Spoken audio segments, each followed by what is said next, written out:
Coco அப்புறம் நம்ம சீச்சி இவங்க 2 பேரும் அந்த இதுல போயிட்டு இருப்பாங்க. அந்த நேரத்துல பாத்தீங்கன்னா நம்ம கோகு வந்து பொதுவாக ஒரு ஆனா பெண்ணாடி செக் பண்ணுவார்ல, அதே மாதிரி இந்த இடத்துல செக் பண்ணுவாரு பாருங்க. நம்ம சீச்சிக்கு வரும் பாருங்க ஒரு கோபம், ஒரே அட்டிங்க.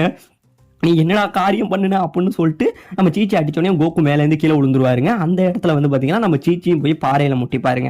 இப்போ இந்த பக்கம் காமிச்சிங்கன்னா நம்மளோட ஆக்ஸ் கிங் இருப்பார். அவன் என் மகளை கண்டுபிடிச்சிருப்பானா, அவன் எப்படியாச்சும் மாஸ்டர் ரோஷி கிட்ட போவானா அப்படிங்கிற மாதிரி கேட்டுக்கிட்டு இருக்கும்போது நம்ம புல்மா அவன் அதெல்லாம் பண்ணுவான், அவன் இன்னொரு வேலையும் பண்ணுவான், அதை பண்ணாமல் இருந்தானா அவன் சரி அப்படிங்கிற மாதிரி நம்மளோட புல்மா புலம்பிக்கிட்டு இருப்பாங்க.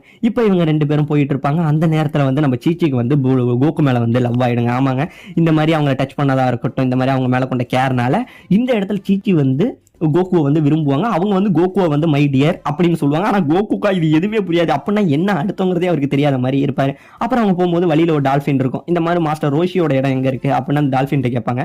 அவர் நடுவில் ஒரு தீவுல இருப்பாருன்னு சொல்லும். உடனே கோகு அப்புறம் சீச்சி இவங்க 2 பேரும்